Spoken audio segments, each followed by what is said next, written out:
A Shein está inaugurando uma nova lógica, né? Não é mais o fast fashion, que a Zara foi uma das representantes principais. É o real-time fashion. E olhando para frente, a partir desse ponto, o que é que vai acontecer?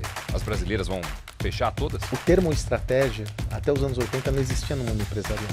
Qual é o case da empresa que melhor soube implementar a transformação do seu negócio e qual foi a empresa mais fracassada nessa tentativa? Compraram a Nokia, né? Com 50 e tanto participação de mercado, foi quase a zero. Perderam tudo. Perdidinhos. Porque eles eram sabe tudo. Isso dito por eles, não por mim. Aprender com os erros é bom, com os erros dos outros é melhor mais barato, ainda, né?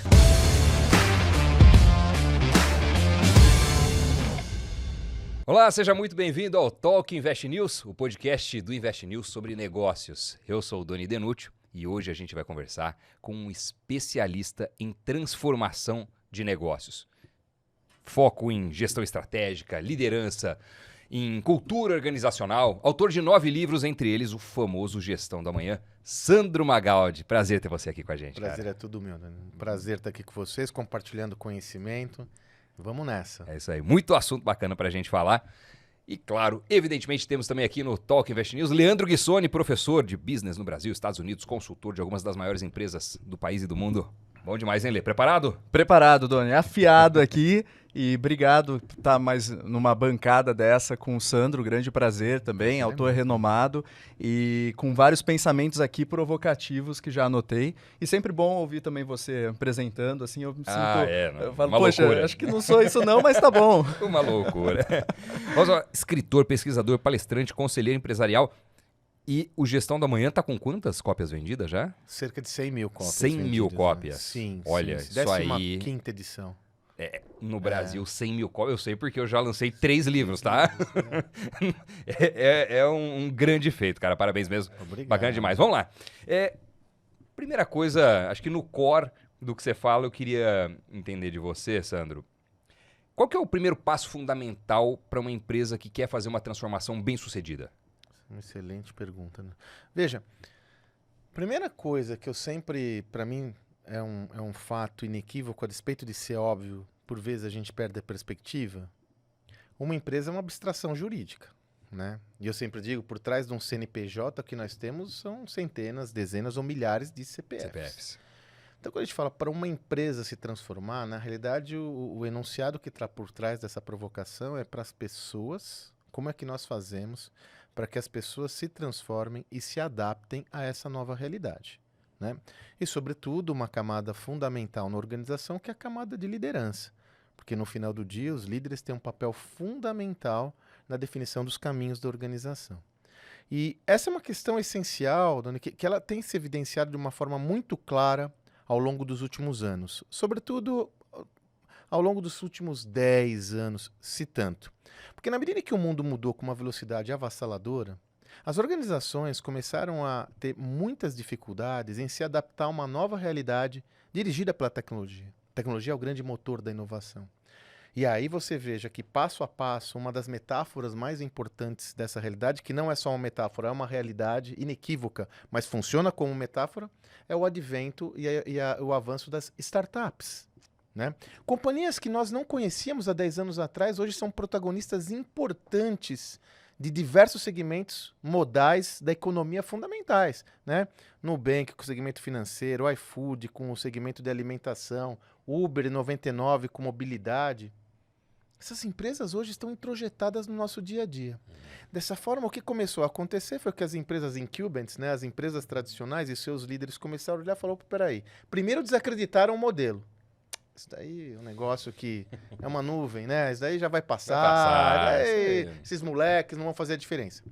Quando começou a haver um avanço, e hoje nós falamos números expressivos, né? 82 milhões de clientes no Nubank, 75 milhões de entregas por mês realizadas pelo iFood. 85 já na América Latina. Percebe? É uma doideira. Aí você pega hoje o Uber, você tem 1 milhão de motoristas cadastrados. Isso mudou a sociedade, mudou a forma como as pessoas se relacionam à sociedade e mudou o ambiente empresarial. Aí iniciou-se uma reflexão sobre, peraí, mas eu estou perdendo o mercado, estão surgindo novos entrantes que hoje são uma realidade que não surgia no passado. O mundo empresarial nunca foi 100% estável, mas ele tinha uma velocidade muito mais lenta que a atual. como eu me adapto a essa nova realidade? E aí nós temos hoje um outro nível de consciência acerca da necessidade mandatória das empresas, mas das pessoas se adaptarem. E o primeiro passo é um processo básico de mudança, né? O primeiro passo da mudança é você saber que tem que mudar. Então, o que a gente percebe claramente nos nossos estudos, nas nossas interações, né? Eu interajo frequentemente com empresas de todo esse Brasilzão, é que o maior desafio é a mudança no nível de consciência. Então, é assim, ó, eu sei que alguma coisa está mudando, eu tenho a sensação que eu tenho que mudar porque a água está batendo no meu pescoço, mas eu ainda sou relutante em mudar. Eu sou relutante em me transformar. Por quê? Porque dá trabalho, né? É um esforço cognitivo importante eu ter que confrontar minhas crenças, eu ter que estabelecer novas verdades. E eu sempre digo, o professor John Kotter tem um livro ótimo, dentre outros, o Senso de Urgência, o Sense of Urgency. E ele fala uma coisa que a complacência, é um estudo que ele fez, a complacência é um dos principais desafios para uma empresa bem-sucedida. Porque quando a empresa atinge o sucesso, há uma tendência natural pela manutenção do status quo e as pessoas serem complacentes com a mudança. Então, nós percebemos que estamos numa realidade. Quando eu comecei essa minha jornada, depois que uma startup que eu fui um dos fundadores, meusucesso.com, eu abro mão do meusucesso.com em 2018, só para me dedicar ao conhecimento. Em 2018, eu vi assim, né, que as pessoas estavam assim meio incrédulas. Hoje eu percebo que não há incredulidade. O que há ainda é um desafio importante em como se transformar. Então, respondendo à sua pergunta, é necessário que haja uma mudança de nível de consciência. É necessário que as pessoas ou os indivíduos entendam esse processo e tenham a coragem e a humildade de mudar, de abraçar novas técnicas, abraçar novos formatos, abraçar novos padrões, né, que até então não eram os padrões vigentes da economia. Num dos nossos livros, o Estratégia Adaptativa, nós fazemos uma linha do tempo, desde a Revolução Industrial até os dias de hoje, para mostrar que até mais ou menos 2007, 2008, o mundo corporativo mudou muito pouco. Então, ainda hoje, nós seguimos alguns padrões e modelos que são derivados da administração científica, Ford, Fayol. O organograma, aliás, só esse exemplo eu adoro, só para finalizar aqui. O organograma, que ainda hoje é o instrumento número 1, né, para organizar o fluxo de informações e recursos, a tomada de decisão da organização, né, toda centralizada e tal, o organograma foi desenvolvido pelo exército prussiano na Primeira Guerra Mundial. É mesmo, não sabia. E veja, ele tem validade hoje? Tem validade hoje, mas não é possível que ele não tem passe... um outro não modelo. Um complemento, uma visão complementar, né? Não é possível, não é? Então, e veja, eu vou mais longe. Algumas teses que a gente usa ainda hoje são derivadas da administração científica lá de Ford, de Fayol, cara. Administração clássica, recurso-tempo, derivações orientadas a espaço-tempo do colaborador, orientado à gestão de recursos e não a desenvolver seu pleno potencial. Cara, nós temos que mudar isso. E vou falar, não é que nós temos que mudar porque é legal, é cool, é moderninho, tá no hype. Não tá dando certo o modelo atual. Esse é o passo, né? Por isso que eu digo, eu uso o avanço das startups até como uma metáfora. Porque na minha perspectiva, na nossa perspectiva, uma das contribuições fundamentais do avanço das startups não foi só a influência nos seus mercados, mas foi demonstrar inequivocadamente que é possível gerenciar o trabalho de outra forma. Ô Sandro, o que você falou agora foi super interessante e fez pensar o seguinte, que muitas empresas que estão estabelecidas, como você bem disse, as incumbentes, já têm um negócio maduro, bem sucedido, e elas acreditam que podem comprar tudo, inclusive o futuro delas. E aí, a gente tem um exemplo, por exemplo, do Yahoo. O Yahoo comprou um monte de empresa, nada deu certo. Você lembra o que era o Yahoo, Leno? Eu imagino que você estivesse estudando fora do país na época do Yahoo e tal, né? Você lembra o que era o Yahoo? Os jovens não têm noção do que era o Yahoo. O Yahoo seria um equivalente hoje a quem? Talvez uma Meta. Sim. Cara, talvez o Yahoo Meta, era o mais hypado do Google. Google. O Yahoo, você falava no Yahoo, é um negócio. Cadê o Yahoo, hein? Então, e aí eu brinco o seguinte, eu queria fazer uma provocação e te ouvir, né? Eu brinco que muitas empresas, elas tentam comprar esse futuro. Muito bom. E aí, as startups, que você também bem citou, eu tenho um amigo que fala o seguinte, startup é igual formiga, você mata uma ou compra uma, aparece mais 20, 30, 40. Então eu queria te ouvir um pouco sobre isso. Excelente a sua questão, né? Se a gente for estudar a evolução das organizações, e aí não quero ser muito teórico, mas só para dar contexto. A teoria clássica de estratégia que nós seguimos, ela foi constituída, sobretudo no final dos anos 70, começo dos anos 80, em Harvard. O professor Michael Porter é o protagonista principal dessa tese. Você sabe o que é interessante, né? Quando a gente estudou, foi um achado que eu confesso a vocês que eu não tinha essa noção. O termo estratégia, até os anos 80, não existia no mundo empresarial. Era só gestão. Por quê? Porque havia baixa competitividade, baixa complexidade na gestão, então as empresas eram eficientes operacionais. Não era necessário ter uma estratégia. Foi nos anos 80, sobretudo com o avanço da globalização, aumenta o nível de concorrência, as empresas têm que começar a, inclusive, ter uma tese muito boa, foi Bruce Anderson, o fundador da BCG, foi o primeiro a falar, eu tenho uma consultoria estratégica. Então, o que é estratégia? Passo a passo, o professor Michael Porter surge em Harvard e ele ofereceu o primeiro curso de estratégia de Harvard. Harvard Business School é a principal escola de administração ainda, né, lendária da história. Pois bem, o que acontece? Quando ele institui esse pensamento estratégico, o nível de concorrência era baixo, né? E aí a tese toda, qual que é a tese toda do pensamento estratégico vigente até hoje? Eu tenho que obter meu melhor posicionamento estratégico para ter uma vantagem competitiva sustentável. Como eu fazia isso? Dominando minha cadeia de valor. Como muitas empresas dominaram a sua cadeia de valor? Aquisições. Um mercado que a gente pode citar, que aqui no Brasil é de livro, mercado financeiro. Até 10 anos atrás, 8, 10 anos atrás, desculpem a imprecisão, 92% de todas as transações financeiras eram concentradas em 5 bancos. 5 bancos, né? 2 públicos e 3 privados. Por que só 5 bancos? Uma concentração excessiva. Por quê? Surgiu um competidor, compra. Era um mundo onde não havia tecnologia, não havia internet. Como eu crio barreiras de entrada substantivas, crio agências pelo Brasil todo. Colaboradores, centenas de milhares de colaboradores. Então eu ia comprando, como você mesmo disse, né, todo um acervo necessário para obter o quê? Manter a minha vantagem competitiva duradoura, porque o nível de competitividade era baixo e não havia tecnologia. A tecnologia vem, derrete as barreiras de entrada. Hoje, só para citar um exemplo, os bancos digitais têm centenas, né, dezenas de milhões de clientes sem uma única agência bancária. E é aí que vem um dos desafios centrais do pensamento estratégico atual. Eu estou drivado, dirigido por uma lógica estratégica que eu conseguia controlar a cadeia de valor num contexto onde eu não consigo controlar nada. Percebe? Eu não consigo controlar nada. Porém, essa mudança não é substantiva ainda. Então a gente encontra companhias tradicionais que insistindo no mesmo modelo. Vou citar outro segmento que eu tenho estudado com atenção e até pelo meu gosto pessoal, né?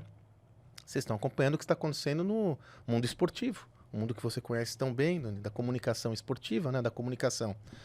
Quando nós iríamos imaginar que a toda poderosa Globo seria ameaçada por um influenciador do mundo digital, que é o Casimiro?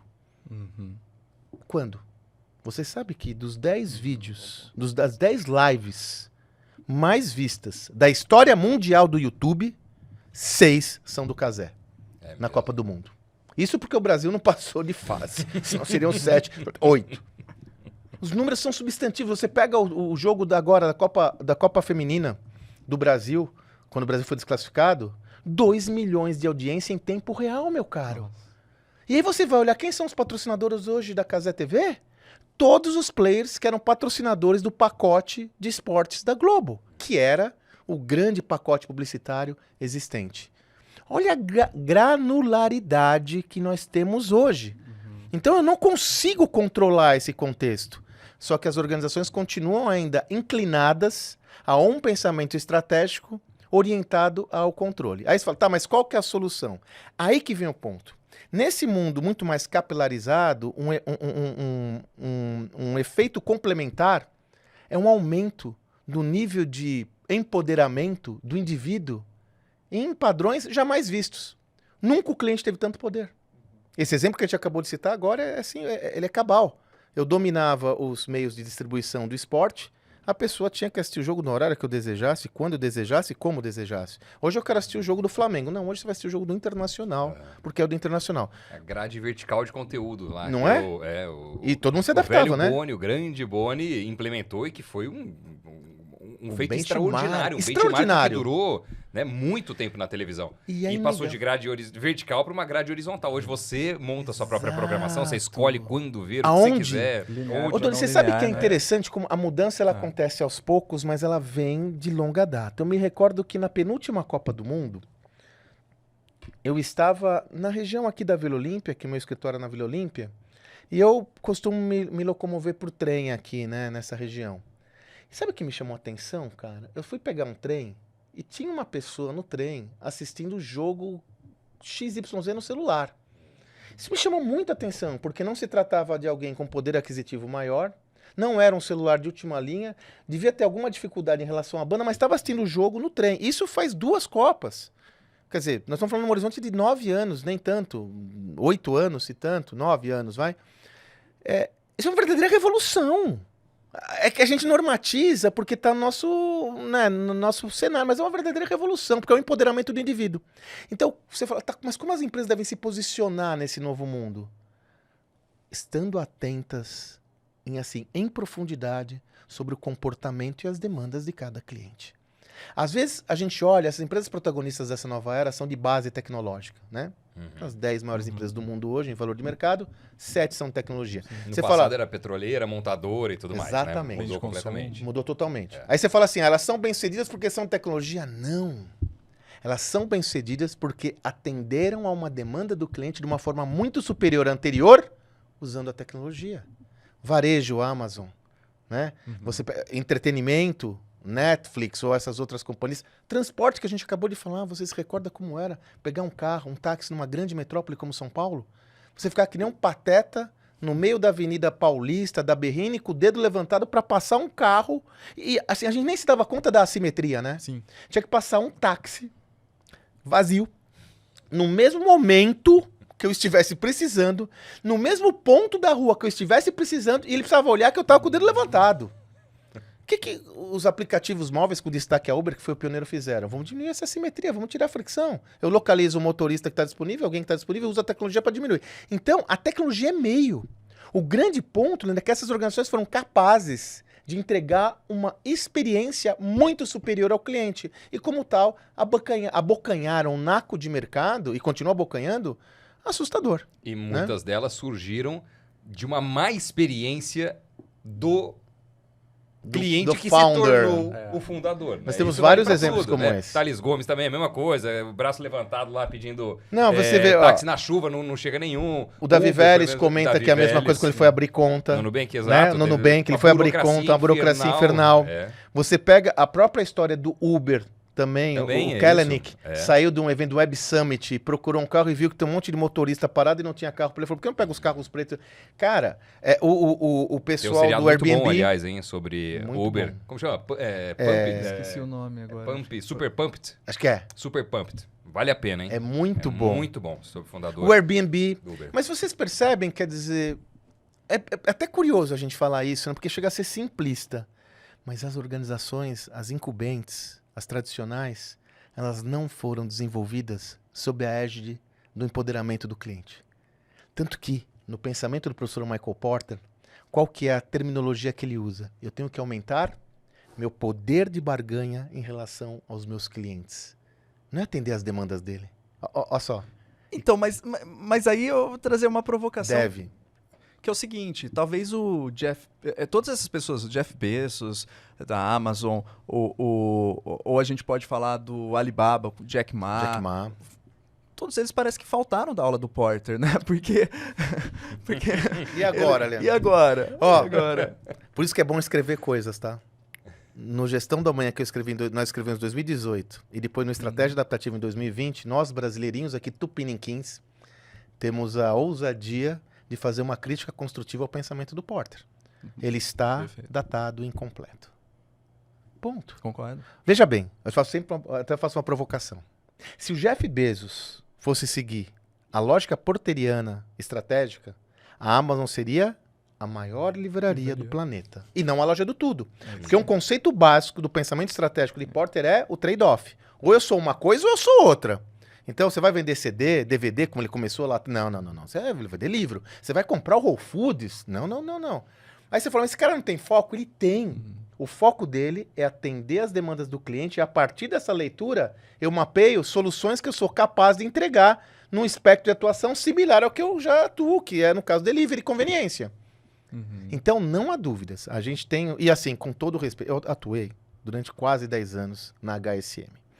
A HSM foi a maior empresa de educação executiva do Brasil, uma das maiores do mundo. Chegamos a fazer eventos no mundo todo, na Madison, em Nova York, no Radio City Music Hall, Nova York, Madrid. Cara, eventos, assim, um sucesso. É uma empresa que surgiu no Brasil, do meu grande parceiro, Zé Salib Neto, um dos fundadores. Lá eu interagi com os principais pensadores da gestão, assisti umas 6 palestras do Porter. Sim. De modo algum, eu quero descredenciar a importância do pensamento do Porter, sobretudo para a evolução aonde nós chegamos. E continua sendo válido em determinadas situações, né, de temperatura e pressão. Mas nesse mundo dirigido por uma capilaridade, por uma liquidez, tão grande, a sociedade líquida lá do Bauman, né, onde tudo é líquido, cara, não dá para eu ser uma coisa ou outra. Eu falo, não é mais a era do ou, era do e. Né? Eu tenho que ser isso mais aquilo, né? Eu tenho que olhar o cliente, evoluir. Então não há dúvidas, a nossa perspectiva, e escrevemos sobre isso no Estratégia Adaptativa com todo o respeito, é que esse pensamento hoje é incompleto. Não tenho dúvida sobre isso. A gente pode conversar em cima de dados concretos em profusão. Não, concordo, porque senão o Porter jamais aconselharia o Jeff Bezos a comprar MGM, um estúdio, e falar, pô, ou Whole vender Foods. tecnologia. Vender tecnologia? Né? Que foi uma grande mudança Você na vai Amazon. vender tecnologia? Mas Você é um negócio de e-commerce, percebe? Sim. Então, e aí que é o nosso desafio, que conversa com a sua primeira questão. Né? Nós passamos por é um ponto de inflexão clássico. O conceito clássico de ponto de inflexão, que vem da física, vem da biologia, da ecologia, quando dois ambientes, num mesmo ambiente, né, dois sistemas se encontram. O sistema, que é o sistema vigente, que até então deu as cartas naquele ambiente, né? Então aquele sistema ele tem todo o domínio sobre aquele ambiente, mas ele é incompleto. E chega um novo. Durante um tempo, esse novo vai tentar deslocar o anterior, mas ele não consegue. Então, o ponto de bifurcação justamente acontece quando os dois coabitam o mesmo espaço-tempo, até que a situação, o sistema mais adaptável se estabelece e desloca o outro. Nós estamos no meio do ponto de inflexão. Aliás, se você for estudar isso sob a perspectiva da ecologia e da biologia, quando isso acontece, qual que é a terminologia mais popular? É o caos. Nós estamos no caos. Porque eu estou falando assim para você. Aquilo que eu fazia não dá certo, mas eu ainda não sei direito o que dá. Sacou? Eu não sei direito o que dá. Aquilo lá não tá dando certo. Mas também não tá claro para mim qual que é o outro modelo. Isso no ambiente de negócios, traduzindo, é o quê? Essa estratégia adaptativa é o quê? Te falo 500 coisas. Eu posso analisar primeiro sobre a perspectiva estratégica, né? Que isso envolve demais. O pensamento estratégico, na realidade, se nós formos pensar de uma forma mais simplista, é onde estou, para onde vou, né? Então, esse meu caminho... Aliás, tem várias definições de estratégia, né? O Henry Mintzberg fala que a estratégia é o caminho, o Porter fala que estratégia é o posicionamento, mas de qualquer forma, para a gente facilitar a vida dos nossos ouvintes, onde eu estou, para onde eu vou. E, obviamente, quando eu olho esse para onde eu vou, eu olho um futuro projetado que me confira alguma vantagem competitiva, né? Eu não vou para um lugar que eu não seja legal. Esse caminho, amigo, assim, para onde eu vou? De novo, aí vem esses dilemas. Quer dizer, eu sou uma... Vamos dar um outro exemplo. Indústria automobilística. É legal a indústria automobilística porque quem criou o pensamento sobre gestão do mundo foi a indústria automobilística. Ford, Sloan, esses caras têm um mérito de construir esse pensamento de uma forma estruturada. Você já parou para pensar? O trevo tem um flat na cabeça dos líderes da indústria automobilística, né? Tá lá instalado. Porque assim, o modal de abastecimento de energia não é uma energia fóssil, mas é elétrica, aí tem um problema na rede de abastecimento, aí tem o problema do lítio, da bateria. É um tema já central. Modelos de negócio. Eu vendo, eu alugo, eu crio assinaturas, eu faço o quê? Percebe? Outras modalidades de negócio que estão batendo na porta. Será que as empresas automobilísticas vão virar mídia? Né? Por quê? Elas têm uma penetração grande e o veículo, o autodirigido, não vai ser uma oportunidade. É um trevo. Então, quando a gente fala dessa estratégia adaptativa desse novo mundo, você concorda que a agenda desse líder, há não mais do que 15 anos atrás, não tinha nada disso, não tinha essa complexidade? Eu tinha que ser um gestor. Eu tinha que zelar... Eficiente. Eu tenho que zelar pela maior eficiência produtiva possível na gestão dos recursos do meu negócio. Cara, de repente é uma agenda muito espichada. E a gente tem que assumir que nós, seres humanos, não estamos dando conta disso. Nós estamos falando sobre isso exatamente agora. Sim. A evolução das doenças de saúde mental, que é uma realidade inequívoca, né? Hoje, você vai desde uma organização que tem 10% do seu quadro de pessoas ausentes por algum afastamento de saúde e doença mental, 8% é uma média. Chega a isso? Nossa! É mesmo. Mas e assim, quem não está, sabe que tem esse outro efeito que é o presenteísmo? A pessoa está de corpo presente no local, mas não está engajada porque ela está com alguma dificuldade emocional. Não há dúvidas que um dos efeitos uma das causas dessa patologia é esse tanto de desafios que a gente tem hoje, essa complexidade inerente a esse novo mundo. E olha só, nós nem falamos do Covid, né? Como se não bastasse tudo isso, tem uma pandemia que surgiu como uma fenda, né? Então, várias perspectivas para responder essa questão. A primeira é essa estratégica, como eu faço. A segunda que eu gosto de explorar é a questão da liderança. Nós estamos fazendo para o colapso do modelo de liderança, gente. Eu não tenho dúvidas que é um colapso. Né? Os dados são alarmantes. Você sabe que, por causa do desafio que existe hoje, de nós todos, me incluo nessa, nos adaptarmos a um modelo de liderança mais adaptável a esse novo mundo. Você acha que a liderança hoje está como? O nosso modelo de liderança clássico, vamos somar o Lé com o Cré, né? Quer dizer, falando de liderança, unindo com o que a gente falou de estratégia. Naquele mundo mais estável, controlado, onde o meu foco era controlar a cadeia de valor, qual que é o modelo de liderança que surgiu com força ao longo de mais de 100 anos? Comando e controle. Você concorda? Eficiência operacional máxima? Eu, como líder, vou ser muito mais um gestor de negócio do que um líder de pessoas. Tanto que nós intitulamos como as pessoas da nossa organização? Recursos humanos. Porque é um recurso, inclusive, facilmente substituível. Né? E fez sentido. Ao longo de mais de século, fez sentido. Quando eu entro nesse novo mundo muito mais capilarizado, complexo, né? Onde é necessário ideias originais, a inovação emerge com força, novas empresas surgem, o modelo de comando e controle ele também é incompleto. Por quê? Eu não consigo controlar todas as variáveis. Eu também, como líder, estou padecendo dos mesmos desafios emocionais do que todos. Porque como eu vou controlar todas as variáveis? Eu tenho que ter um modelo de liderança que seja mais inclusivo. Sem preterir do processo decisório, que é responsabilidade do líder, mas eu tenho que abrir mais canais de comunicação. Eu tenho que conversar. Aliás, eu fiz um post, nós estamos gravando isso hoje, no dia que nós estamos gravando esse podcast, eu fiz um post exatamente agora, que para mim exemplifica muito os desafios onde nós estamos envolvidos. Não sei se vocês estão acompanhando, mas a Amazon está num embate interessantíssimo em relação ao trabalho híbrido.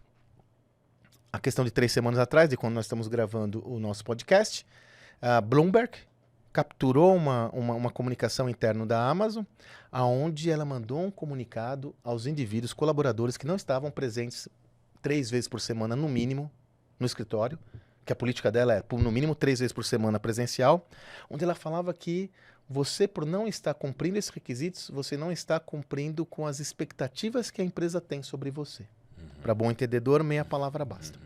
Passado umas 3 semanas, justamente a semana que nós estamos gravando o podcast, o CEO atual da Amazon, aí vem a público.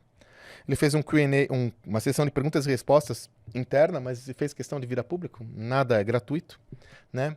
Onde ele comenta o seguinte: olha, a hora de discordar já passou, agora é hora de se comprometer. Porque um dos princípios da Amazon é seja firme, discorde e se comprometa. O que é esse princípio? A Amazon tem princípios da liderança, que governa todos os seus líderes. O que esse princípio quer dizer? Ó, seja firme, tem espaço aqui para o contraditório, vamos conversar, vamos dialogar. Porém, quando tomamos decisão, todos devem se comprometer. Então você percebe que ele não abriu mão da decisão, que é uma das responsabilidades centrais do líder, do CEO. Não abriu mão da decisão. Porém, ele deu espaço para conversa, para o diálogo, mas chegar no momento e falar: galera, é assim que vai funcionar. Você quer participar desse game? Vem comigo. Não quer? Não quer. Isso. Tem até uma frase, acho que é do Churchill, não é? Que fala: eu adoro as reuniões em que duram 40 minutos, todos discordam de mim no final. Todos eu decido. Exato, então, coisa assim. Qual que é a eu acho diferença? ótimo ouvir a opinião, todos discordar e tal, e no final... Mas qual que é a diferença básica dessa estrutura toda, Doni? no passado, esse jogo de cena, ele era muito mais... o líder tinha todo o poder do mundo e pronto. Nessa nova realidade, de novo, nós não estamos enfatizando, ou melhor, nós não estamos sentenciando que o líder não vai tomar as decisões, mas eu tenho que ter um outro manejo, eu tenho que dialogar, eu tenho que conversar, eu tenho que abrir espaços e canais de comunicação mesmo. Olha, uma metáfora que eu gosto de usar, né? É o exercício da paternidade ou da maternidade para quem está nos escutando. Eu não tenho dúvidas que, na sua essência, essa liderança ela se traduz como sempre, baseada essencialmente no amor, respeito, comprometimento, né? Essa visão que transcende um pensamento mais racional até. Mas a prática é outra. A prática como eu me relacionava com a minha mãe ou com a minha avó, ela é diferente da prática com a qual as minhas filhas se relacionam comigo. Né? Eu sou da geração do manda quem pode, obedece quem tem juízo. Né? Então a última palavra é sempre de alguém que estava acima de mim. Hoje, claramente, nós temos que dialogar, conversar, abrir canais de comunicação. Então, essa é uma outra mudança substantiva, onde o modelo do comando e controle, ele tem que dar espaço para o modelo que empodera mais as pessoas. Eu tenho que colocar mais gente na mesa. Até porque o modelo do comando e controle, ele é pernicioso, porque ele representa que poucas pessoas tomam todas as decisões da companhia, porque são pessoas mais, de alguma forma, com conhecimento superior. Será que a gente não tem mais gente aqui para contribuir, para colaborar, para dar ideias, para colocar na mesa? Então, esse modelo que nós estamos vendo, a transição, ponto de bifurcação, é um modelo onde eu dou oportunidade para as pessoas se desenvolverem, incluo as pessoas na conversa e crio um contexto que seja mais inclusivo. É daí que vem, inclusive, toda a agenda de diversidade, todas as outras afins que foram derivadas justamente dessa visão mais inclusiva. Existe esse risco ainda, e eu insisto nele. Alguns estão entendendo que um modelo de uma gestão, ou uma liderança aberta ao diálogo, é quase que uma anarquia, ou uma alocracia. Não é isso que nós estamos sentenciando e nem observando como modelos vitoriosos. Né? Mas é inegável que existe um outro manejo. Um outro manejo. Então, o líder, aí vem a ambidestria, sabe? Que eu gosto muito dessa ambidestria. Nós sempre entendemos o líder... Tradicionalmente, nós entendemos um líder como um exímio gestor. Tanto que existia uma visão, né? O indivíduo ele é um excelente gestor, mesmo não tendo tanta habilidade com gente. Né? É até um termo comum que nós sempre usamos. A ambidestria também, na nossa perspectiva, é gerir o negócio e liderar pessoas. Ora eu tenho que gerir o negócio, gerenciar o negócio, ora eu tenho que liderar pessoas. E liderar pessoas, eu já entro para um contexto onde eu tenho o compromisso de desenvolver pessoas para que elas atuem no seu pleno potencial, relacionando-as ao nosso objetivo, ao objetivo compartilhado. É diferente. É diferente. É diferente. É diferente, mas pegando uma linha do tempo, né? Eu vi que você gosta bastante de pegar essa linha do tempo. Exato. Então deixa eu puxar um pouquinho essa linha do tempo. Falando da indústria automotiva, que você também bem citou aqui o exemplo. Não sei se vocês já foram, o Doni está sempre lá na região da Flórida, tem um museu de carro antigo da Packard, né? Muito legal, lá em Fort Lauderdale. Muito legal. É mesmo? Então, mas aí olha que interessante, eles surgiram na mesma época do Ford, né? Na mesma época do Fordismo e tudo mais. E aí, carros maravilhosos, um diferente do outro, em cor e tal. Aí, na época, o Ford falava, todo mundo pode ter um carro desde que seja preto. Quem deu certo? Ford. Packard não deu certo. Naquele momento, eles estavam tentando fazer carros de luxo, mas orientado aos gostos das pessoas.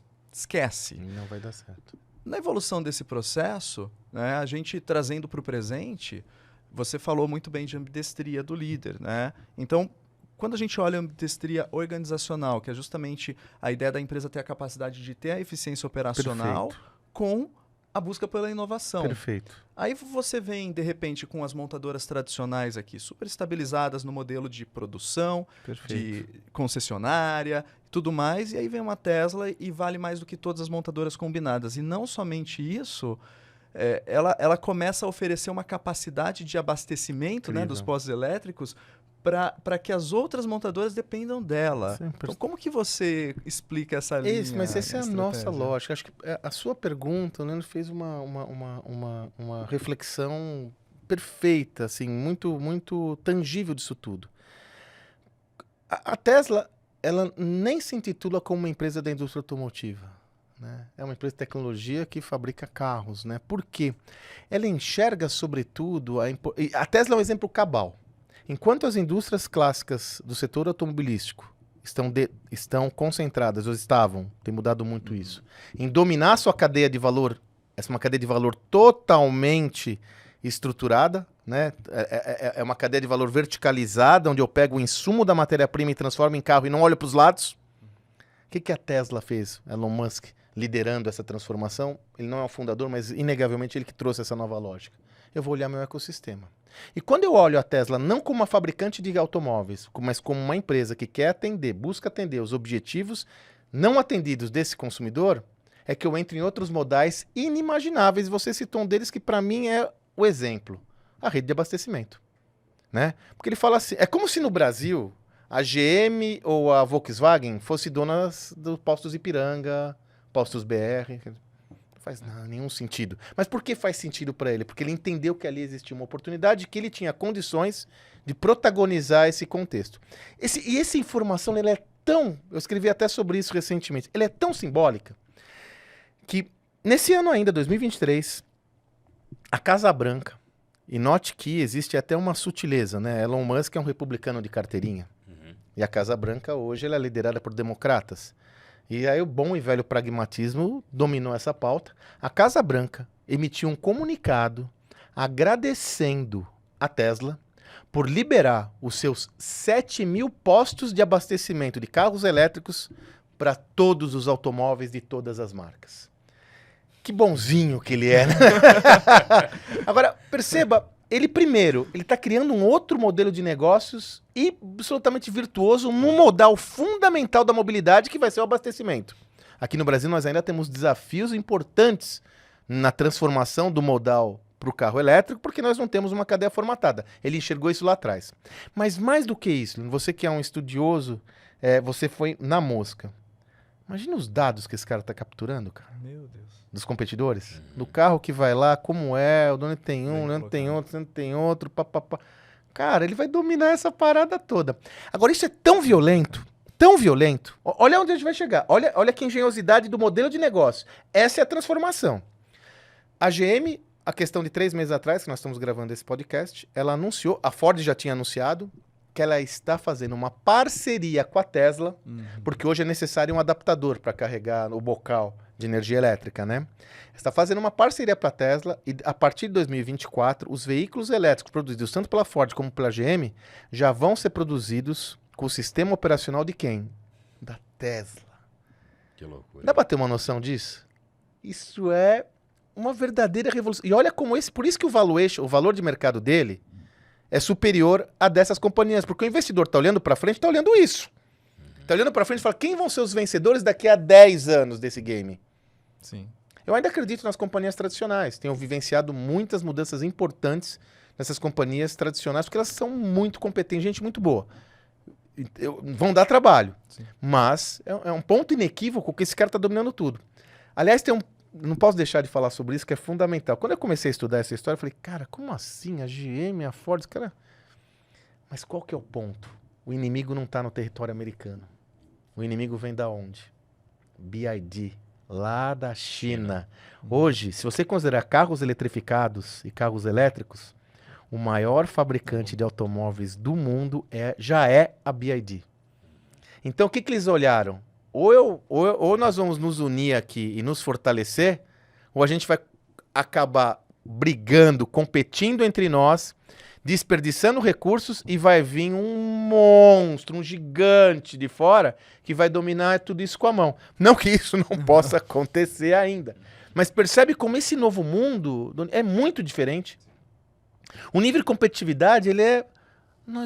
Gente, eu acho que há 3 anos atrás nós nunca tínhamos ouvido falar na BYD. Ela já é uma realidade aqui no Brasil. Em algumas metrópoles como São Paulo, você já vê eles competindo, assim, de uma forma importante, ainda com pequena participação, mas é uma loucura, né?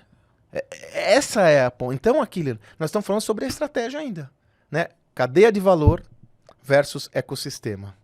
Quando eu abro a minha lente e olho o ecossistema, eu vou enxergar muitas outras demandas não atendidas desse sistema que eu posso ser um protagonista importante. Meu olhar de foco clássico e tradicional vai pro saco. Não, totalmente. Eu fico relacionado com esse assunto e com esse setor. Por exemplo, não sei se vocês usam aquele aplicativo Shellbox. Eu baixei ele e nunca uso, né? Por quê? Porque senão você pode ir no posto de combustível, só da Shell, você tem que usar o aplicativo e aí eles falam, não, mas a gente cresceu a base de usuários, tá dando desconto na gasolina. Pô, eu dou pirueta com desconto na gasolina, né? Eu baixo o aplicativo, mas na hora de usar, eu quero ir em qualquer posto. Quem me oferece isso, sem parar. Então assim, para mim, nessa ideia de ecossistema, tem uma... Olha, isso é muito legal, hein? Tem uma miopia que a empresa ela fala, não, eu tô montando um ecossistema, eu lancei aplicativo e tal, mas no fim do dia... Mas isso é muito legal que você traz, que de novo tem a ver com a mudança da matriz estratégica. Se você for pensar bem, as estratégias eram orientadas no passado à escassez. Por isso que eu domino minha cadeia de valor, para você não ter opção como cliente, é ou não é? Hoje é abundância. As empresas, muitas organizações ainda não enxergaram essa lógica, e eu brinco, né? Elas correm o risco de serem os reis ou as rainhas do cemitério. Eu sou bacanudo, domino todo esse mercado, só que é um mercado que é 10% do que era. Percebe? Então, essa lógica da abundância, ela é muito desafiante para nós pensarmos como negócio. Lembra do nível de consciência que eu te falei? Demanda uma mudança no nível de consciência que envolve capacitação, envolve conhecimento, e a gente pode ir para uma outra via, que é um grande desafio. É como nós estamos formando nossos executivos, como nós estamos formando nossos jovens. A formação básica hoje que a gente oferece, que sempre foi desafiante no Brasil, dicas de passagem, nós estamos formando uma galera com conhecimento do século anterior, do mundo que já não existe mais. Percebe? Nós estamos ensinando isso nas escolas, não só nas escolas, no próprio mundo empresarial ainda vejo essa confusão muito presente. Nós temos que mudar o repertório, mudar a forma. Nós temos que trazer mais, mais riqueza prática, conceitual, conceitos novos, novas teses, porque as consagradas não dão conta mais, gente. Não dão conta mais. E é um fato, né? A gente poderia aqui ficar desfilando vários exemplos concretos sobre isso. Nós falamos algumas indústrias, mas isso está acontecendo em saúde, está acontecendo em mobilidade, está acontecendo no mercado automobilístico. O varejo! Gente, a Shein no Brasil tem 2 anos, né? 2 anos e pouco. Hoje, isso varia muito de acordo com as estatísticas e os estudos, porque não é uma empresa de companhia aberta. Então, tem um estudo de um dos bancos que mostra que ela vende 10 bilhões, outro que vende 2, não importa. Mas o fato concreto é que já é a 2ª maior varejista de moda do Brasil. Uma empresa que não tem uma loja no Brasil. E aí você olha essa quebradeira que está havendo no varejo, há uma justificativa plausível acerca da questão tributária, que tem que ser discutido, mas o que tem que ser discutido, sobretudo, é como isso foi acontecer. Porque não é só por causa de preço, gente. É só você fazer um teste e adquirir um produto na Shein e adquirir um produto em outra varejista de moda do Brasil, você vai ver que é um verdadeiro abismo. Uma funcionalidade básica que a Shein usa, que hoje está sendo mais recorrente, mas ela foi pioneira. Casaco Doni legal, tiro a foto, pá, na hora aparece 10 casacos igual o seu, para eu comprar na hora esse casaco. E olha que paradoxo. No mundo dirigido pelo tempo, a Shein abocanhou esse mercado demorando 15 dias para entregar. Aí eu falo, mas será que... Mas o que acontece? As empresas brasileiras estão dormindo no ponto? Sim, eu não tenho... E dormindo no ponto... É a questão inicial que você me fez. A gente ainda padece de uma falta de consciência estruturada sobre como competir nesses novos mercados, ok? Uma vez eu fiz uma analogia, eu adoro esporte, né? Como vocês podem perceber. É como se o meu querido Juventus da Moca, eu sou da Moca, sou apaixonado aqui em São Paulo, meu querido Juventus da Moca fosse jogar com o Barcelona, sacou? É mais ou menos isso. A gestão de... A Shein tem uma estrutura... A Shein está inaugurando uma nova lógica, né? Não é mais o fast fashion, que a Zara foi uma das representantes principais. É o real-time fashion. Veja bem, ela monitora todas as principais influenciadoras do mundo por meio de tecnologia, né? E algoritmos sofisticadíssimos. Então os robôs monitoram todo mundo. Uma influenciadora fez sucesso, ela olha a roupa dela, ela automaticamente, ou ela vai buscar essa roupa dentro da cadeia de valor que ela já existe, e se tiver existente, alguma loja do seu marketplace que já existe, ela já promove essa roupa em tempo real, sem ninguém, sem apresentação de ninguém, ou se ela não tem, ela emite um comunicado, né? Ela emite um input para que seja produzida aquela peça, em poucos dias é produzido lá do outro lado do planeta, para nós estamos aqui no Brasil, e entregue. Sacou? É real-time fashion, entendeu? E agora eu te falo, você reconhece isso em alguma organização brasileira? Nesse nível, com essa velocidade, com essa categoria de gestão de dados? Quem tem... E olhando para frente, a partir desse ponto, Isso. o que é que vai acontecer? As brasileiras vão fechar todas? Não Vão acredito. quebrar? Vão diminuir?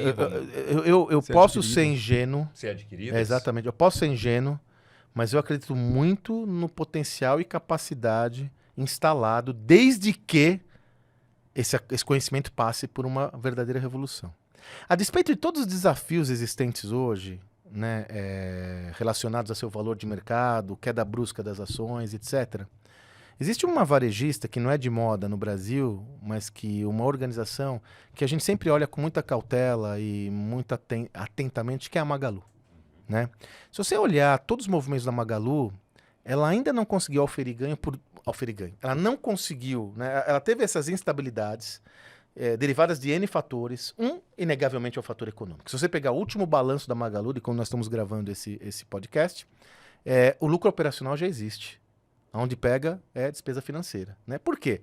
Inflação alta, taxa de juros alta, o varejo não tem jeito, o varejo trabalha com margem pequena, então tem que se alavancar, e ela, como muitas, padeceram. Além disso, a Magalu fez no ano de 2020, né? Ou 2019, 18 aquisições em um ano, né? Foi mais ou menos isso, né? Desde o Jovem 2019. Nerd, antes tinha sido o Netshoes, né? Algumas são controversas agora, como o Kabum, mas o fato é que ela se movimentou muito.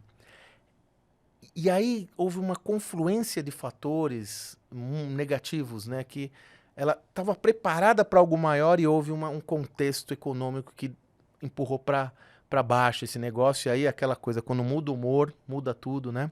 Mas ela está se preparando, cara. Hoje, a Magalu, se você olhar de novo no balanço, a maior parte das vendas da Magalu é via canais digitais. Em 80%. É a única empresa do varejo brasileiro que tem a predominância dos canais digitais. Então veja, aí você fala... Então, aqui temos duas lições. Primeiro, é difícil. Competindo com a Amazon, um mercado livre que é uma potência, né? Bom, primeiro, é difícil. Segundo, existe um caminho, que não é fácil, mas ele tem que ser enunciado. Agora, qual que é o grande desafio, Doni? Eu tenho que pagar um pedágio. É aí que vem o grande risco. E qual é o pedágio? O pedágio é você fazer um investimento em inovação que só vai gerar resultado no médio prazo.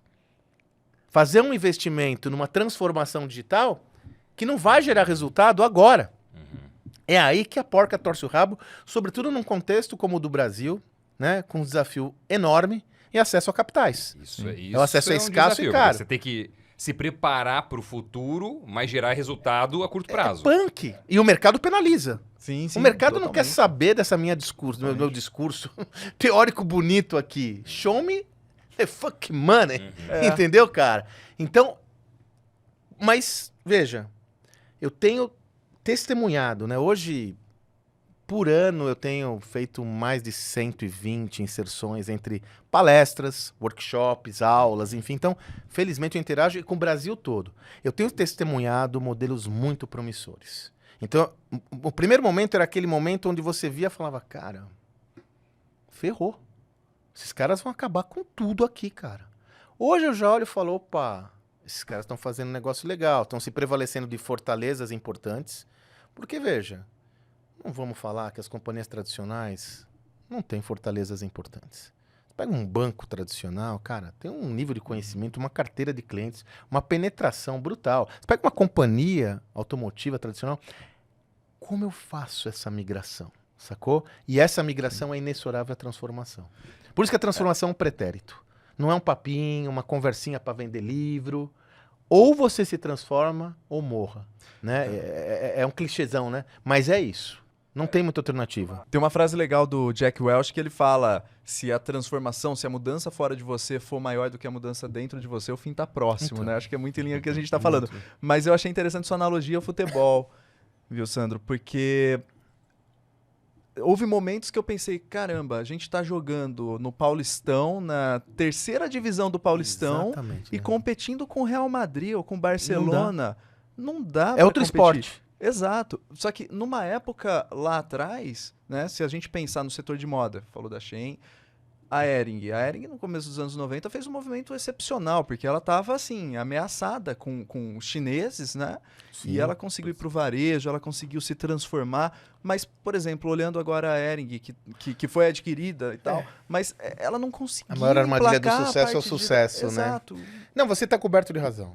Vamos falar, já que a gente citou esse exemplo, a indústria financeira brasileira, os players brasileiros sempre foram de classe mundial, você concorda? Sim, Inclusive, nós tínhamos, num passado recente, algumas facilidades e funcionalidades no Brasil que quando você saía para os Estados Unidos você se assustava. Compensação em tempo real, enfim, né? A maior armadilha do sucesso é o sucesso. É a tal da complacência que o professor John Kotter comenta, né? Então, a diferença é que no passado você olhava e falava, vai dar errado aquela empresa, né? E demorava, né? Mapping, Mesbla, demorava. Hoje em dia você nem pensa e já deu errado.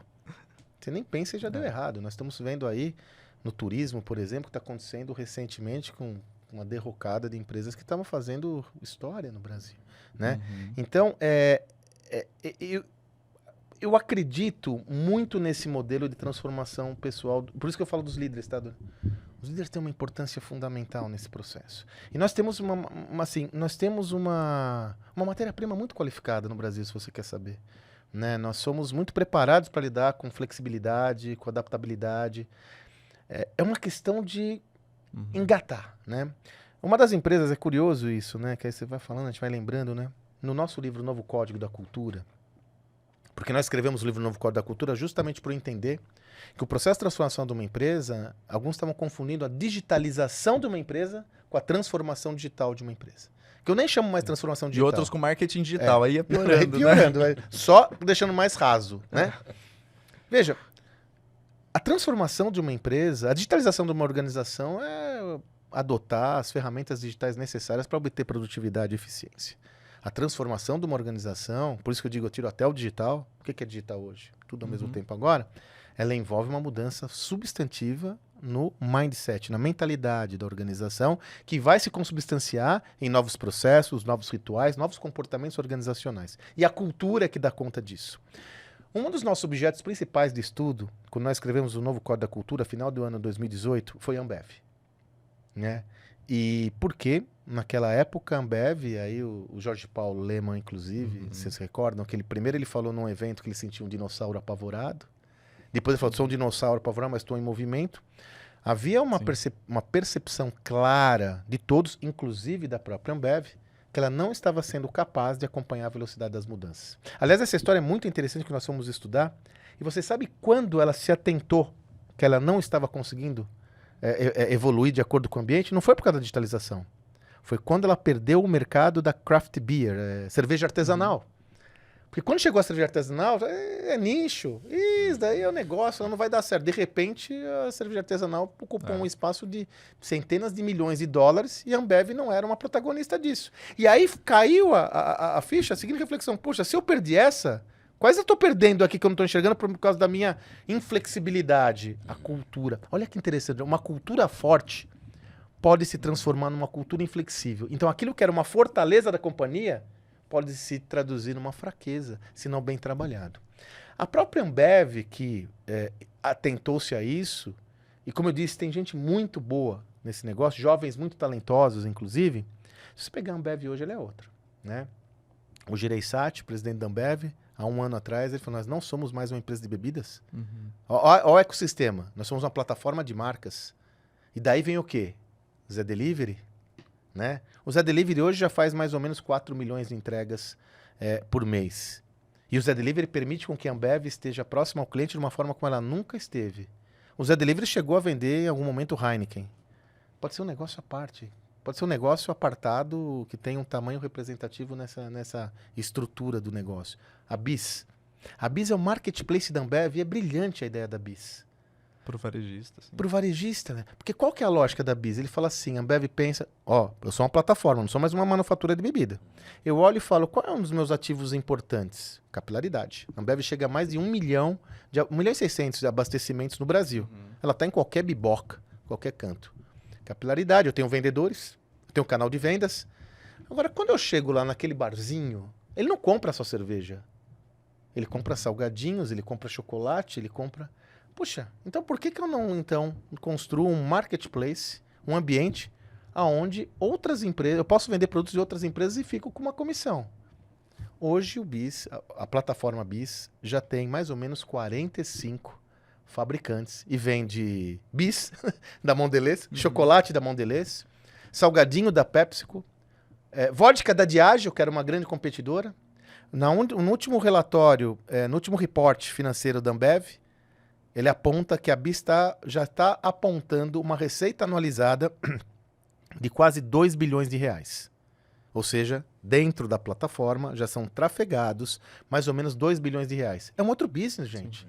É um outro business isso. E esse business pode ser do tamanho da Ambev, em termos de valor de mercado, porque eu me prevaleço de uma fortaleza importante que eu tenho e construo uma outra fonte de receita. Então você percebe que é um exemplo bem sucedido hoje. Vai dar certo o Zé Delivery? Vai dar certo a Bis? Eu não faço a par que a ideia. Mas você percebe que a companhia tem conseguido se transformar? Imagina o desafio para fazer isso. E uma gigante, tradicional, muitos gigante, anos. Enorme, né? Testamentada, né? Sim. Enfim. Não, totalmente. E eu gosto do exemplo da Ambev, né? Porque realmente a gente não tem uma bola de cristal para saber se vai dar certo ou não. Porque quando a gente olha dois lados da moeda e essa liderança que tem que lidar com a eficiência do curto prazo, com o amanhã construindo inovação, com a ambidestria, eu fico questionando. Porque, por exemplo, a Ambev, para o investidor que está nos acompanhando, a Ambev ela é uma empresa entendida como uma empresa madura. Como uma empresa madura, de capital aberto, eu quero dividendos.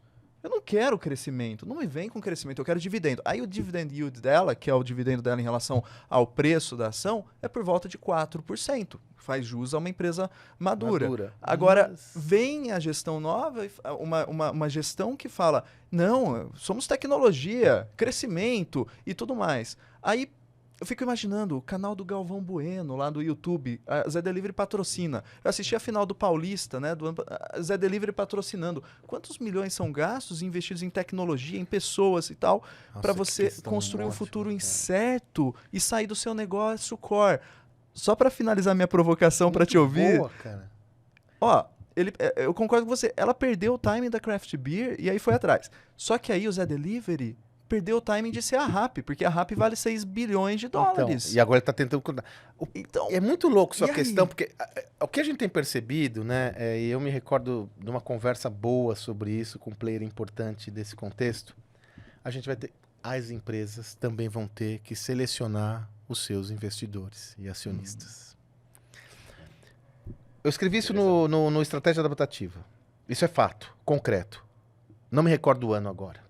Mas num ano onde Jeff Bezos ainda estava à frente da Amazon, e o foco qual era? Crescimento, crescimento, crescimento, que eu estou vendo uma cenoura lá na frente, eu tenho que ocupar esse espaço. Então, todo investimento, crescimento. Ele participou do call para analistas financeiros, ele participou pessoalmente e abre o call pedindo desculpas. Por quê? Desculpas, mas nesse quarter nós demos lucro. Nós não fomos capazes de investir todo o excedente da nossa operação no crescimento do nosso negócio. Eu estou aqui pessoalmente para garantir a vocês que isso não vai se repetir. Nós estamos focados num crescimento exponencial desse projeto. Agora, veja, por que ele era bem aceito, Leandro? Como você mesmo disse, é um tipo de investidor que estava apto a assumir esse risco. Aderente a esse projeto, percebe? Visão e tudo mais. Então a sua colocação ela é fantástica. Eu imagino que a área DRI da Ambev hoje está trabalhando numa perspectiva de mudar o portfólio de investidores da Ambev. Ótimo ponto. Buscando investidores que estão muito mais para investir no Nubank, para investir nessas empresas dessa economia, estão suscetíveis a um pedágio, porque vai valer a pena o quê? O upside futuro. Se isso não acontecer com celeridade, eu posso ter um detrator no meu processo derivado de uma pressão exacerbada para geração de caixa no curto prazo. E é interessante porque se não compatibilizar os interesses entre o investidor e a companhia, a conversa vira política. Porque é fato, né? E você veja que muitas vezes esses interesses estão descasados, como você colocou, porque eu quero dividendo. Se eu estou um investidor de curto prazo, eu quero dividendo e segurança. Mas o Zé Delivery, será que vai dar certo? O BI, será que vai dar certo? Aí tem a fintech, não sei. Mas os acionistas majoritários da Ambev estão olhando e falaram, se a gente não mudar, já era. Até porque, se a gente for olhar a curva do valor de mercado da Ambev, ela é declinante.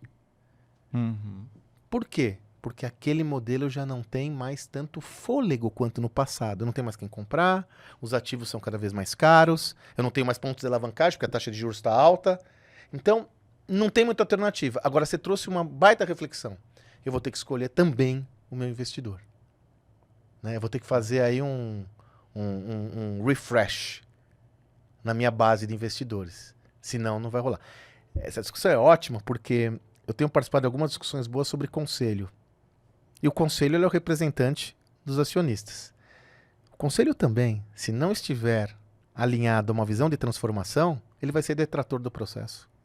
Por que ele vai liberar algo, representando um acionista orientado a resultado de curto prazo? Por que raios ele vai liberar um investimento que é duvidoso e só vai gerar dividendos daqui a 4 anos? Ele, como representante daquele, não. Show me the money, né? Não quero saber. E tem mais, vamos mais longe? Se a gente não mudar o modelo de compensation, de remuneração, também não vira. Os modelos de remuneração, via de regra, numa empresa tradicional, estão orientados também ao quê? A dividendos.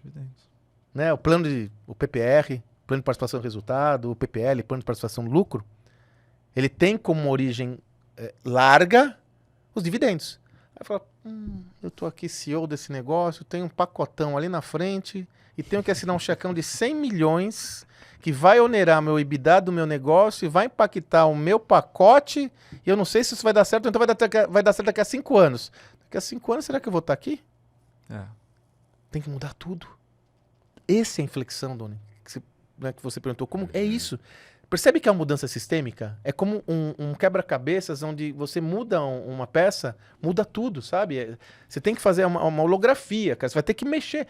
Agora eu acho que não tem jeito, pessoal. É empurrar com a barriga, não encarar esse touro à unha, esse leão de frente. Porque tá aí.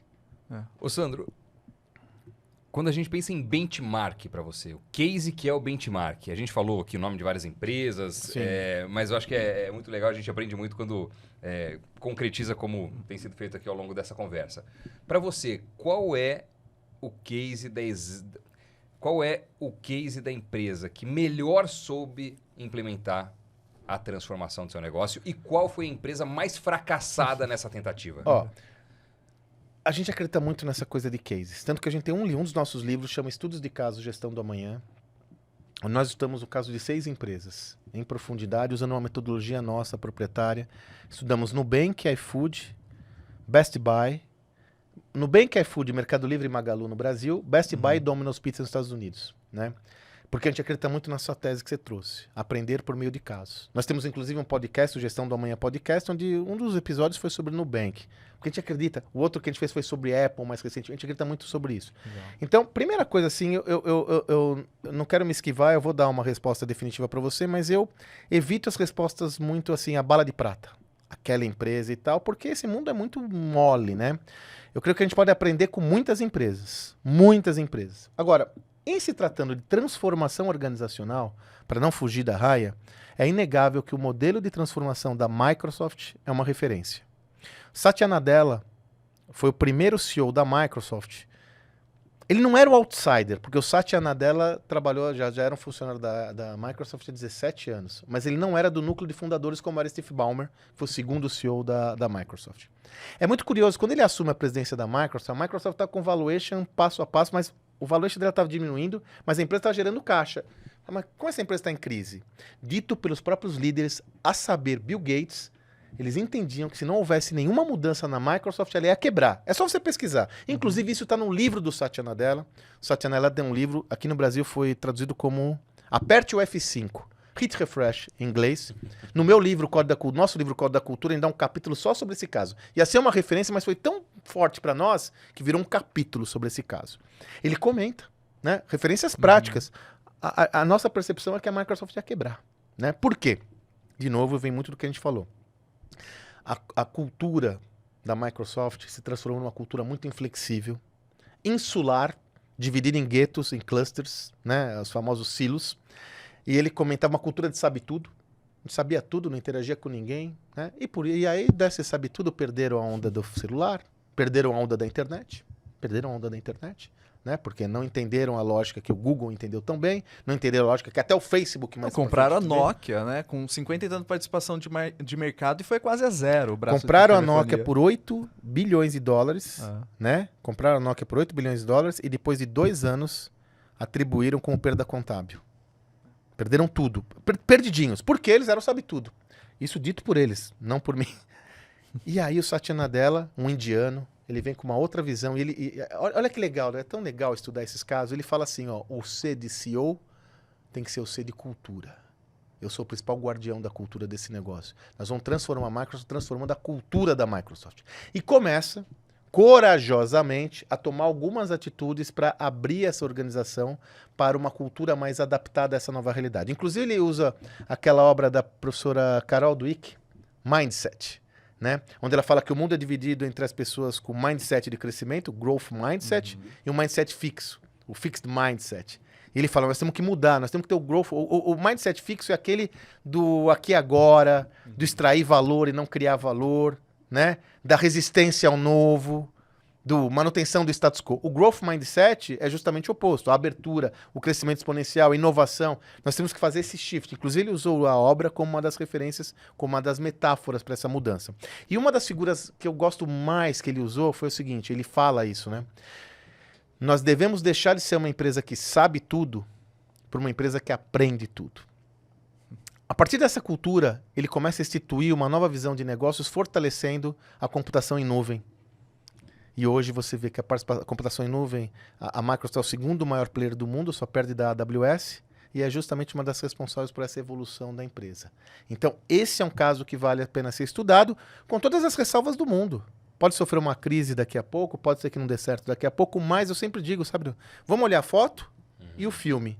Eu aprendo com o que deu certo e aprendo com o que não deu certo. Né? Então, esse é um excelente exemplo. Exemplos mal sucedidos, a gente tem desde os clássicos exemplos mal sucedidos, Kodak, né? Blockbuster, né? Enfim, né? Até casos mais recentes, né? Que a gente olha e realmente entende. Na visão geral, o que a gente percebe quando uma empresa tem problemas? Tem alguns padrões importantes. Né? Se você pegar naquele livro do fundador da Netflix, o Reed Hastings, esqueci o nome do livro, como é o nome? Esqueci também. Daqui a pouco eu lembro. Freedom Responsibility, não, daqui a pouco eu lembro. No livro recente do fundador da Netflix, ele comenta que quando estourou a primeira bolha das .coms, a Netflix estava em maus lençóis. E uma das coisas que eles pensaram foi, vamos falar com o player dominante, que era a Blockbuster. Né? E foram lá falar com o player dominante. Aliás, tem um podcast muito bom sobre isso, Guerras Comerciais, ele chama, que retrata essa fase. Foram falar com o CEO da Blockbuster, que tinha acabado de abrir o capital, na maior abertura de capital desde aquela época da história. Foram atendidos com desdém. Inclusive, quando o CEO pergunta, mas qual que é o investimento? Eles não tinham esse investimento na cabeça, eles fazem uma conta de cabeça. Para sobreviver 6 meses, nós precisamos de 50 milhões de dólares. E ofereceram a Netflix por 50 milhões de dólares a Blockbuster. E o Reed Hastings comenta que nem sequer houve uma resposta. Então você veja que o primeiro traço que a gente percebe é uma arrogância grande. Uma arrogância extrema, derivada num track record, né, de uma história de sucesso, que faz com que eu fique cego às mudanças. Né? Então essa arrogância é detratora da inovação, porque é detratora do aprendizado. Né? O segundo traço, já que você citou a Kodak, É sabido que em 1976 foi inventada a máquina digital dentro da Kodak, né? Steve Season, né? Exatamente. E é interessantíssima essa história. A gente comenta, a Kodak não perdeu o jogo por causa da tecnologia, né? Ela perdeu o jogo por causa de uma visão inadequada de mercado. E esse é o segundo traço. Você sabe que tem uma história muito boa, né? Quando o inventor da máquina digital foi apresentar ao CEO o seu invento, ele perguntou, como a gente vai vender mais filmes? Ele não está percebendo a evolução do mercado, sobretudo ali para o final dos anos 80, sobretudo 90. Né? Então, arrogância, falta de uma visão de mercado mais ampliada, são outros elementos que a gente vê de uma forma muito clara, que estão aí até empresas que recentemente eram empresas emblemáticas. Nós citamos o Jack Welch, né? O CEO do CEO, o CEO mais relevante do século XXI. Em 2012, a GE foi a maior empresa do planeta. Hoje a GE não existe mais como existia. Há um dado emblemático, em 2018, a GE, que foi uma das fundadoras da Standard Poor's, da Bolsa de Valores americana, ela é extraída do índice da Standard Poor's. Não por nada, porque não era uma ação que tinha mais liquidez. E você veja a GE, que teve Jack Welch, um líder incrível, que fez sucessores incríveis, mas é uma combinação disso, um conhecimento datado, perto de uma nova realidade, a falta de coragem de mudar, perto de uma arrogância, né, uma certa autossuficiência, faz com que a empresa seja impermeável à mudança. E se você for olhar boa parte desses casos mal-sucedidos, você vai encontrar isso. Tem um terceiro elemento importante, que é de uma companhia que a gente pouco fala, mas é uma companhia absolutamente inovadora que deixou um legado incrível, que hoje ela é sombra do passado, que é a Xerox. Boa parte dos inventos que nós lidamos hoje foram desenvolvidos em Palo Alto. Foi o primeiro laboratório de inovação representativo de uma empresa pujante no contexto empresarial. Né? A tela touch, o mouse, a interface amigável, a intranet, todas foram invenções da Xerox, mas ela não usufruiu de nenhuma. Porque as tetas da vaca eram tão gordas com a venda das fotocopiadoras que ela não tinha espaço para o novo. Com isso, a Apple, por exemplo, nadou de braçada com o sistema operacional amigável, que deu origem ao Mac, que foi a grande base de crescimento da Apple. Né? Então, você percebe que é um pouco do todo. Né? Então, aí você fala, mas por que deu errado na Xerox? Quando a gente vai estudar a Xerox, o centro de inovação da Xerox é composto por cientistas incríveis, mas ele ficava quilômetros de distância da operação principal. Ele não contaminava a operação principal. Né? Faltava uma visão única, multidisciplinar. Então, os silos, os feudos, são também detratores desse processo. Então, quando a gente olha, muitas dessas organizações continuam com problemas, você vai encontrar alguns desses elementos. Né? Por isso que eu digo, a gente gosta muito de aprender com o caso, Doni, aprender com o que deu certo, aprender com o que não deu certo. Né? E também não temos nenhum mandato, né? Não temos nenhum ofício que nos chancela a defender uma empresa ou outra. Eu falo assim, não, nós temos que ser agnóstico.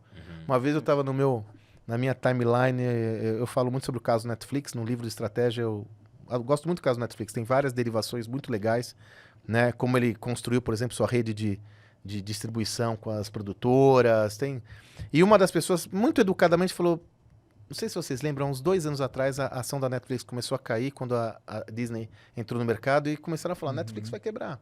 Sim. Uma das pessoas falou, Sandro, mas se a Netflix quebrar, o que você vai falar sobre a Netflix? Eu falei, eu vou falar justamente o porquê deu errado e o que a gente pode aprender com isso. Eu tenho bola de cristal, né? Aprender com os erros é bom, com os erros dos outros é melhor mais barato, ainda, né? Tem um ponto aqui do que o Sandro estava falando. Eu gostei que você trouxe a Microsoft como uma empresa, um exemplo de sucesso, né? Porque muitas vezes as pessoas trazem Google, Exatamente. Eu gostei. E a Microsoft, vale lembrar, vamos olhar para o futuro e falar de inteligência artificial. Vale lembrar que ela investiu cerca de 13 bilhões de dólares na OpenAI, dona do ChatGPT. É isso aí. E o valor dela de mercado... Né? A gente teve a Apple, que foi a primeira empresa, né, a atingir o trilhão. Demorou anos para atingir o trilhão. Depois de 1 para 2 foi rapidinho e passou. A Microsoft está chegando ali. As duas estão ali, ó. 2,4 Quando chegou tri uma, outra chegou tri, estão ali, né? Estão batendo ali. Estão batendo ali. E é impressionante, mas o meu ponto é o seguinte. A Microsoft, à medida que ela começa a desenvolver ferramentas ou facilitar ferramentas para outras empresas, por exemplo, usarem inteligência artificial em benefício da produtividade e tal. A minha pergunta para você é a seguinte, Sandro. Uma é, como que fica a Microsoft nesse contexto no futuro com a inteligência artificial versus Google e tal? E a minha segunda parte da pergunta é, a inteligência artificial, ela tende a ser uma vantagem competitiva porque à medida que todo mundo começa a usar, obter eficiência e repercutir isso no preço, ela deixa de ser uma vantagem competitiva. Aí são duas questões muito legais para a gente debater, né? A primeira é que existem analistas muito na sua linha, questionando até a própria evolução da Apple, já que das Big Techs é uma das poucas que não tem feito investimentos tão importantes, tem investido, evidente, já tem inteligência artificial embarcada hoje em qualquer iPhone, mas não tem feito investimentos como a Google com o BART, a Microsoft com o OpenAI, já falam, opa, peraí, está acontecendo alguma coisa. Então, seguramente, e se você pegar, recentemente o Satya Nadella deu uma declaração, não sei se você chegou a ver, falando sobre isso, e o Bill Gates, eu me recordo muito bem, quando surgiu o ChatGPT, uma declaração que ele deu, falou, vocês não estão vendo nem 10% do que é isso. Eu fiquei impressionadíssimo com o que eu vi, que é transformador. E o Bill Gates, vamos combinar que ele deve estar vendo de tudo, né? Não é um cara que esse daí deve estar vendo de tudo, né? E o Satya Nadella falou recentemente sobre isso, né? Então, inegavelmente, e aí tem uma história, né? Porque a Microsoft está muito introjetada no nosso dia a dia com sistemas operacionais, com todos os mecanismos que são muito intrinsecamente relacionados às nossas tarefas. Colocando uma camada de inteligência artificial aí, como ela está colocando, né, com o Pilot e com outros serviços, é muito interessante ficar muito de olho nisso. E ela sabe falar com a empresa, que é outro ponto. Essa é uma empresa que sabe falar com a empresa, o B2B, que é da onde vai vir a grana grande. Sacou? A grana grande da inteligência artificial, indo para a sua segunda questão, a grana grande tá no B2C, tá no B2C, mas a grana grande é como eu capacito, como eu habilito as empresas a utilizar a inteligência artificial. Concordo. É aqui que tá o babado. Tanto que agora, quem tá gravando isso, nessa semana, o OpenAI fez um comunicado com pacote corporativo. Né? Porque ele sabe que onde tem escala é na empresa. E a Microsoft sabe jogar esse jogo. Então, aqui a gente vai ter que olhar muito bem. É um contexto muito volátil, muito mole, de vendedores e perdedores, assim, fio da navalha. A gente vai ter que olhar isso. Mas eles estão, né? É aquela história, estão se fortalecendo num contexto que é absolutamente revolucionário. Né? Eu faço uma analogia, nós estamos na inteligência artificial agora, da mesma forma que a gente estava ali nos anos 2000, com a internet de escada. Só que o que a gente levou 23 anos para chegar, a inteligência artificial, devido a toda a evolução tecnológica e aumento da capacidade de processamento, vai levar 3, 4, 5. Né? Então, aqui existe A inteligência artificial, a gente tem que entender que ela não é uma tecnologia vertical. Uber transformou o mercado de mobilidade. O iFood, no Brasil, transformou o mercado de alimentação. Né? Você pega, são verticais. A inteligência artificial, ela é horizontal. E como tal, a sua penetração e capacidade e potencial de impacto é gigantesca.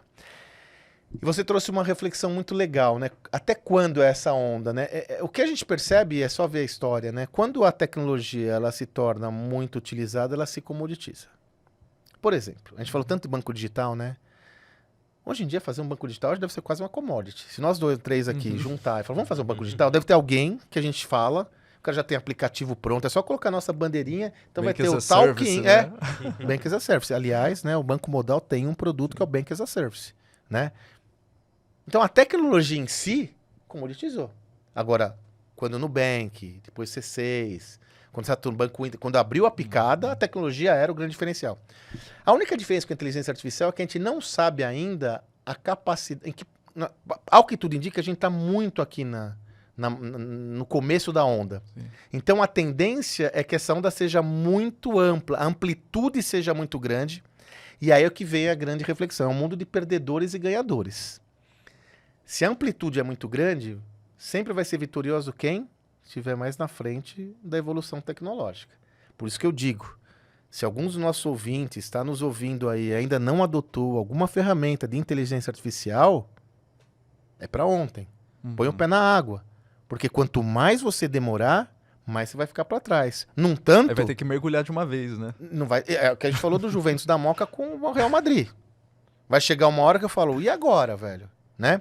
E aí tem uma sutileza que não é a nossa agenda, mas que me preocupa demais, cara.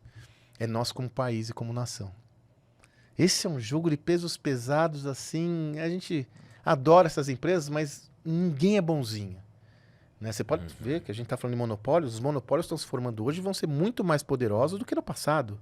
É um monopólio de informação, é um monopólio de fluxo de informações e dados. Né? A gente vai ter inveja dos Rockefeller, né? Porque esses caras estão... Né? E isso é um bloco de desenvolvimento muito organizado. E nós? Né? Qual é a vantagem competitiva que a gente tem nessa jogada? Né? Não é financeira, não é econômica. Talvez né? o agro, de uma certa maneira. Então, mas aí nós vamos ter que adotar... Aí você foi bem. Nós vamos ter que adotar rápido essas tecnologias. Talvez nós sejamos os enablers, né? Os habilitadores da tecnologia existente. Mas nós temos que se movimentar rápido para manter essa vantagem competitiva, ou melhor, acelerar esse processo. E isso envolve adoção tecnológica, envolve conhecimento, né? Nós deveríamos estar passando por uma verdadeira revolução no nosso sistema educacional, introjetando nas nossas ementas, de cabo a rabo, da escolinha ao doutorado, temas correlatos a pensamento lógico, a raciocínio sistêmico, a tecnologia, a inteligência artificial, coisa que está passando à margem da nossa discussão. Né? A gente tem uma discussão muito polarizada ideologicamente, politicamente, quando na realidade a gente deve adotar o bom e velho pragmatismo e falar como nação onde tem que chegar. Não importa quando os chineses fizeram o grande salto tecnológico, né? Aquela visão, não importa a cor do rato, né? Desde que eu seja o gato. Né? Quer dizer, por isso que o pragmatismo chinês é de um comunismo à la China, né? É um capitalismo com socialismo, né? É algo muito peculiar, porque nós queremos ser dominantes. Falta para nós um plano de desenvolvimento educacional que nos permita, de alguma forma, estar integrado a essas cadeias produtivas. E como elas são globais e sem barreiras, aí a gente tem um desafio importante, sabe? Eu creio que a gente vai ver ainda, Leandro, essa evolução tecnológica, muitos vencedores aqui que vão estar... Quem chega primeiro na fonte, bebe água mais limpa. Veja o ChatGPT. Se você comparar o ChatGPT com o Bard do Google, ainda tem uma diferença importante com o chat, sobretudo para ferramentas mais preditivas de formulação de hipótese, formação de conteúdo e tal. Quando é memória, o Google é imbatível. Quando é pesquisa, o Google é imbatível. Mas para formular coisas, o chat... Então, não quando o Google entrar e vai acabar com todo mundo. Opa, não é bem assim, sabe, cara? Então, vai acontecer muita coisa. Inteligência artificial aplicada, a gente só está vendo a generativa. Inteligência artificial aplicada, cara, tem um universo gigantesco.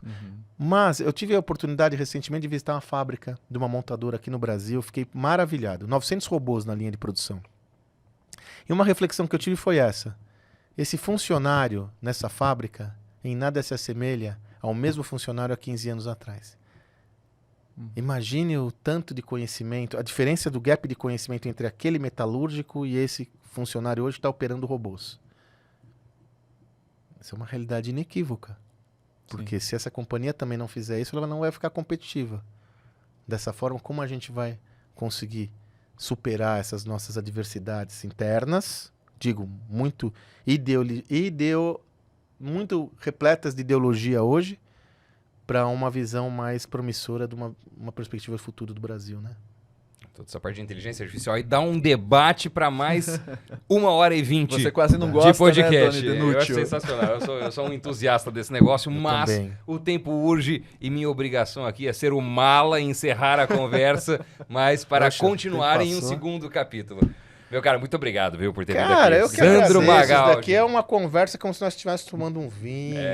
Da próxima vez a gente muda o que está servindo, né? Vamos passar de água para cerveja. Sempre comigo, viu, Dani? Realmente... Cara, obrigado mesmo. É uma honra estar com vocês. @ para quem quer te procurar.